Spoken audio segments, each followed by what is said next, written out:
حالكم؟ كيفكم؟ ان شاء الله بخير، ان شاء الله تكونوا مرتاحين وتكونوا عم تتابعوني باكلاتي وتحطوا لي لايك وزر الجرس وتشاركوني فيها مع رفقاتكم واحبابكم.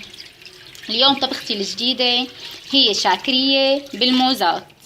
معي هون كيلو ونص لحمة موزات عم بغسلها منيح. بعظمه لحمة بعظمه. هلا عم بغسلها منيح فخد منشان اسلقها بالمي وقش زفرتها وتبلها منيح. بعدين بكون مجهز الشاكرية وبحطها مع الشاكرية مثل ما انكم شايفين. انا بحب غسلها منيح منيح.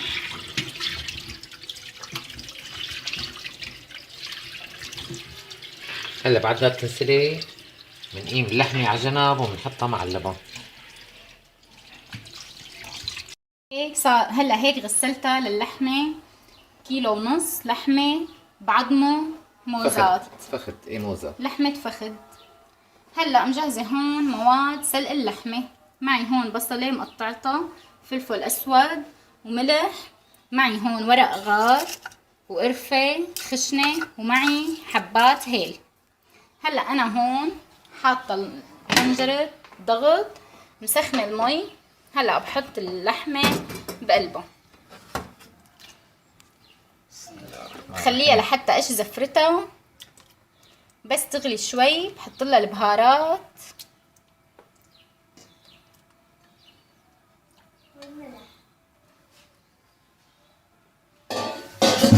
هلا بتركها هيك لحتى تطلع الزفرة تبعيتها مشان قشة. هلا طلعت الزفرة مثل ما انكم شايفين من قشة. بنشيل الزفرة كلياتها والمي بلشت عم تغلي. هلا بنشيل المي الزفرة كلها. طبعا طريقة سلق اللحمة مثل طريقة سلق الفروش تماما، بس تطلع الزفرة من قشة وبنحط لها البهارات المنكهة، قرفة ورق غار وهيل وبصلة منشان ريحة الزنخة وملح وفلفل اسود. الفلفل الاسود او الابيض ماما بيروح زنخة اللحمه. اي نوع لحمه بتروح. ايه تمام. هيك انكم شايفينه تمام. هلا هيك شايفين الزفرة معي خلصت. هي طبعا اللي شايفينها مانا زفرة، هي رغوة لان المي بلشت عم تغلي. نشيلها كلياتها.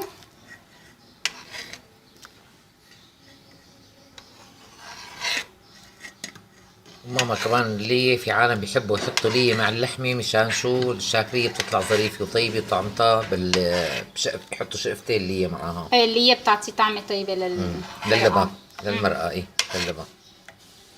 نحن بدنا نحط كمان شي نص وقية لية معه مع اللحمة الهبرة.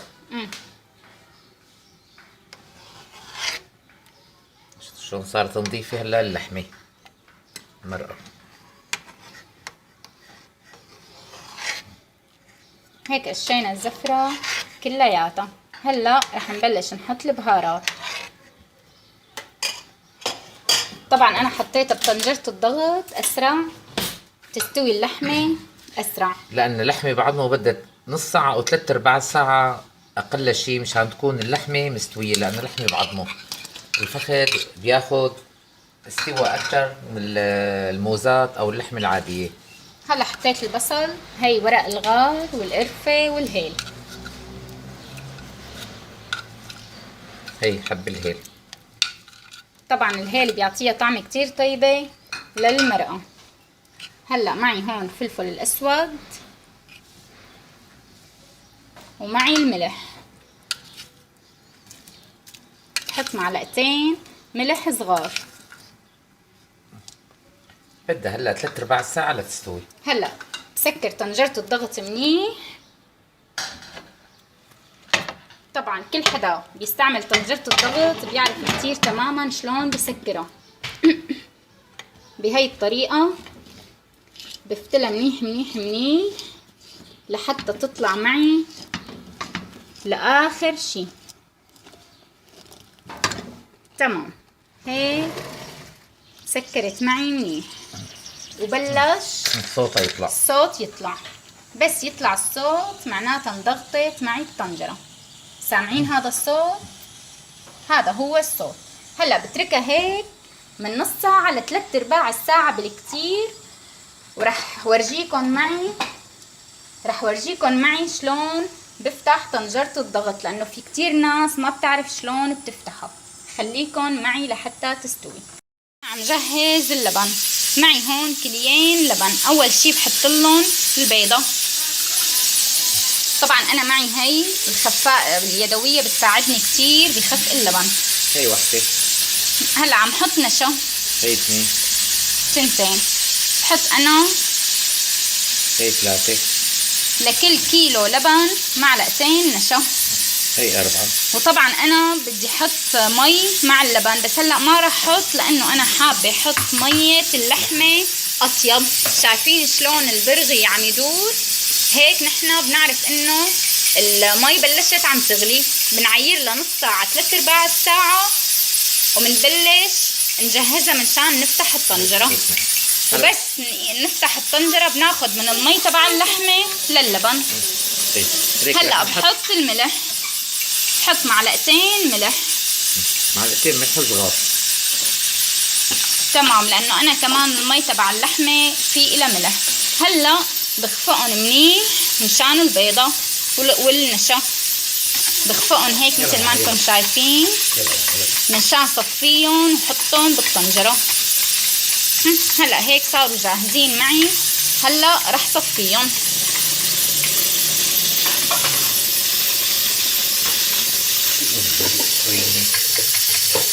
نكفوا مع التحت.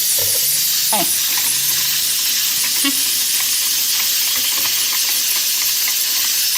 تمام جاهزين. هيا يلا بمسكها ولا بكتلة؟ كتير اذا فيكي. هلا شايفين مصفاية ناعمة عم كت اللبن عشان صفيهم ماما. صفيهم منيح. طبعا هذا اللبن اللي شايفينه انتم بالزاف بنتركه منشان نحط مية اللحمة فوقه ونحركه. شايفين معي هون لبن. بنحط هلا مية اللحمة فوقه وبنزيدهم فوق الشاكرية. واللبن اذا تصفى ما بيكتل ابدا ولا بيطلع ظريف. كثير ضروري انه نصفي اللبن. الملح والنشا واللبن كله بيتصفى سوا. هلا هيك بنستنى بقى لحتى تستوي عنا اللحمة. بنرفع الغطا منشان هدول الزايدين معي بالذات نحطهم فوق الطنجرة. واجباري اللبن بده مي. خليكن معي. هيك خلصنا طنجرة الضغط. عم بردها بالمي مثل ما انكم شايفين. لازم كتير بردها قبل ما افتح لها البرغي. هلا هيك صارت عندي الطنجرة من برا باردة منيح. كنت انتبهوا كتير منيح لهي النقطة. طنجرة الضغط ما فينا نفتحها فورا ابدا. نبردها منيح. لا خلص ضغط منه. شايفين؟ عارفية لسه فيها ضغط.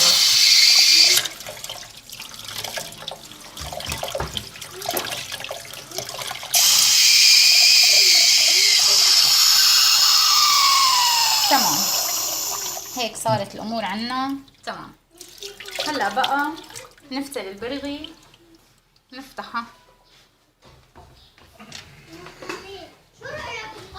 هلا بالعكس بدها تنزل لتحت.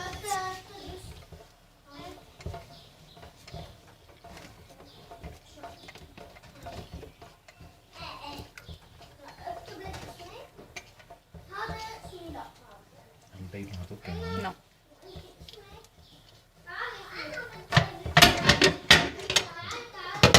هي اللحمة صارت عنا جاهزة.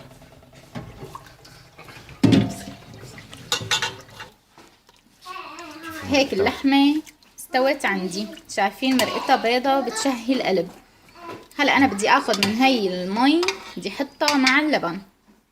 شايفين؟ الموزة. هلا هيك رح اخذ من مية اللحمة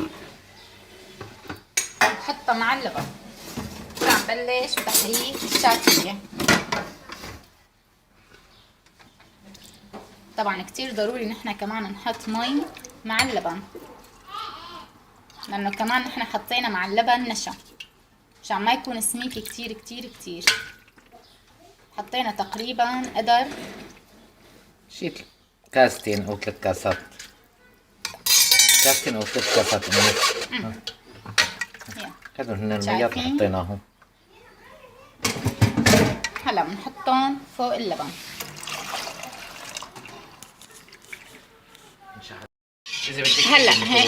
هلا هيك كلي اللبن 3 كاسات مي، كليين لبن 3 كاسات مي وملح وبيضة و4 معالق نشا. هلا بضلني بحرك. طبعا بدكم تنتبهوا كتير منيح، الشعكرية ما فيكم تشيلوا ايدكم منها ابدا، بدكم تضلوا تحركوها باتجاه واحد لحتى تغلي. بس تلاقوها صارت غلت بتكون الشعكرية جاهزة.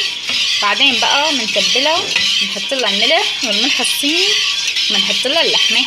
خليكم معنا لحتى تغلي الشعكرية. اللبن غلى عندي، هلا بحط له الملح والملح الصيني. شايفين شلون بلش عم يغلي معي من الاطراف. حطينا ملح ماما؟ ايه حطينا صح ملح مع البيضة.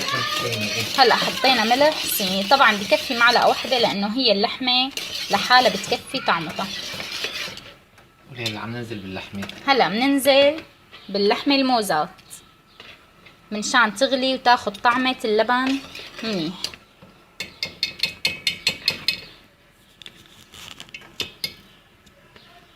شوفوا ما احلى اللبن.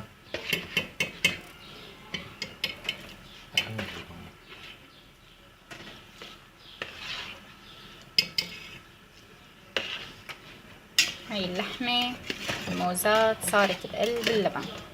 هلا بخليها هيك تغلي عشان تاخد الطعمة. انا قمت اللحمة على العظم مشان ما حطيت الهبرة بس باللبن. هلا بتركها هيك تقريبا قديش؟ بدها 10 دقايق. 10 دقايق ربع ساعة. بخليها تغلي منيح منيح منيح وبسكبها. خليكن معي. هلا صارت معي الشعكرية بالموزات جاهزة وعم بسكبها بالزبدية. شايفين سماكتها؟ هلا طبعا بس تبرد بتسمك اكتر. طالعة ظريفة وبتشهي وصحة على اللي بدي شاهدها وعلى اللي بدي ياكلها. صحة وهنا، مجاري الهنا. ان شاء الله بتنال اعجابكم وبتحطوا لنا لايك وبتجربوها، تشاركونا فيها.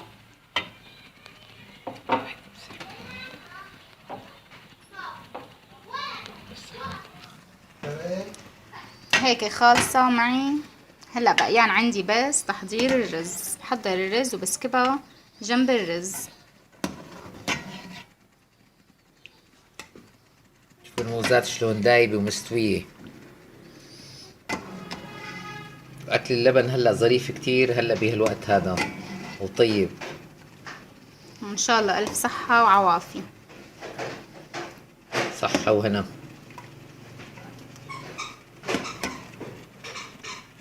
هلا بلشت تقلاية الشعرية للرز. حطيت انا سمنة وزيت سوا. انا بحب احط سمنة والزيت سوا مع الرز، تطلع الطعمة اطيب. والزيت بيساعد انه الرز يصير له لمعة ويضل كل حبة واختها. هلا بقلي الشعرية لحتى يصير لونها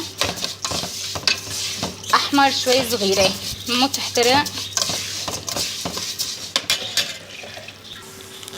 هلا هيك صار عندي لون للشعرية اشقر. بطفي تحتها شوي خليها لحتى تبرد دقيقتين 3 وتكون صولت الرزات وغسلتهم منيح وبجهز المي. هلا بخليهم لحتى يبردوا. هلا هيك عم بغسل الرز. طبعا انا معي هون رز الشعلان، معي كاستين رز. انا بحط لكل كاسة رز الشعلان كاسة ونص مي. بغسلهم منيح من النشا وبصفيهم وبحطهم فوق المي.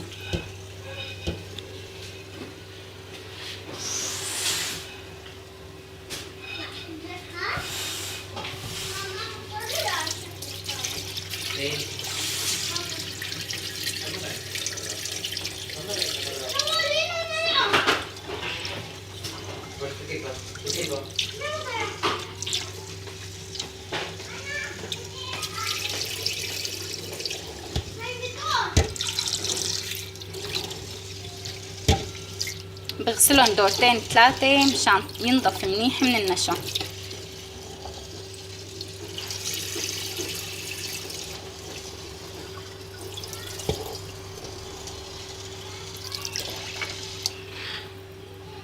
هيك انا مكيله هون 3 كاسات مي.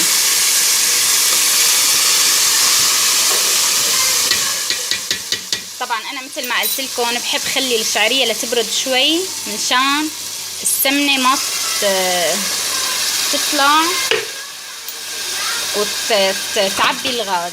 هلا هيك بردت تقريبا شوي، حطيت لها المي. هلا بحط لها الملح الصيني والملح. طبعا فيكم تستعملوا ماجي او ملح صيني. هاي ملح صيني. هلا بحط لها معلقه ملح.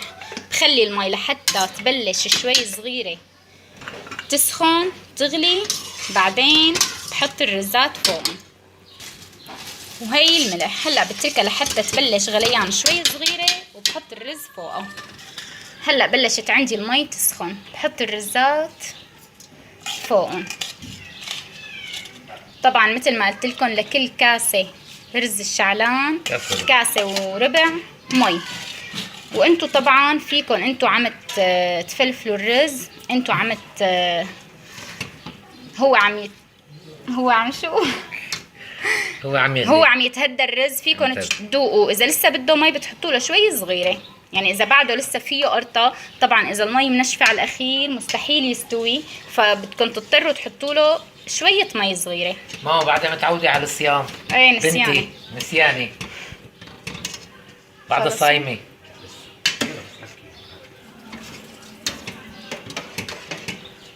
اخذ عليك الصيام. يلا هلا بتركن هيك. وطبعا انا حاطه الصاجه تحته منشان بس تنشف المي. بنوص الغاز على الاخير لحتى يستوي الرز وبسكبه. صحة وهنا. هلا هيك استوى الرز معي، شايفين منظره كل حبه واختها. هذا رز الشعلان تبعي مع الشعيريه الظريفه. هلا بدي اسكبه قدامكم هو والشاكريه مع الموزات.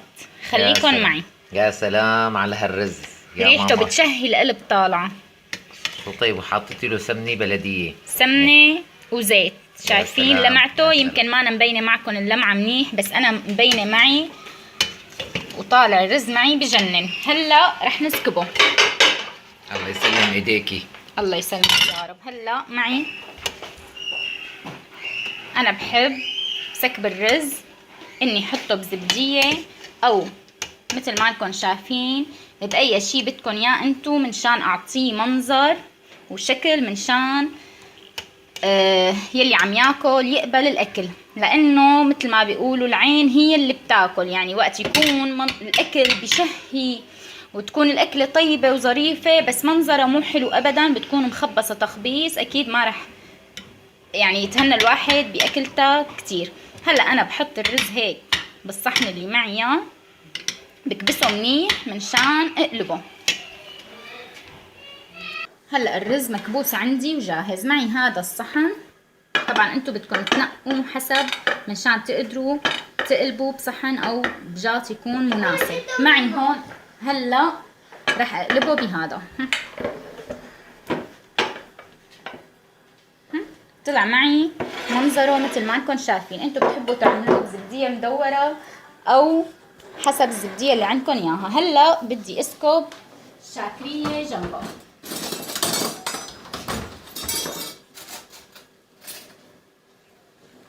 رح احط لك الصنوبر اول عليه انا الصنوبر. كيف الشاي؟ هلا منزين الرز بالفستق والفلفل الاسود.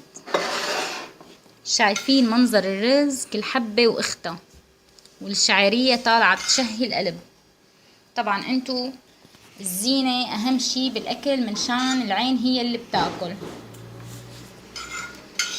هلا بقى منحط الفلفل الاسود. الفلفل الاسود بيعطيها طعمة طيبة للرز. طبعا هي معي الشاكرية بالموزات، شايفين شلون جمدت وبردت. انا بحب اكلها باردة، انتو بتحبوا تاكلوها سخنة فيكن تاكلوها فورا. هلا بسكبها هون وان شاء الله الف صحة وعوافي. شايفين منظرها وسماكتها بتشهي القلب. ان شاء الله تنال اعجابكم، ولا تنسوا تحطولي لايك وزر الجرس وتفاعلوا معي وشاركوا رفقاتكم بطبخاتي واكلاتي منشان تشوفوا اكلاتي الجاية الظراف. ان شاء الله الف صحة وعوافي. كتير طالعة طيبة. سلم ايديكي يا ماما على ريحتها طالعة هالشاكري بتشهي وعلى القلب. هالرز، الله بتشهي يسلم القلب. ايديكي يا رب. صحة وهنا. خليكن معنا مع اكلة الجاية ان شاء الله.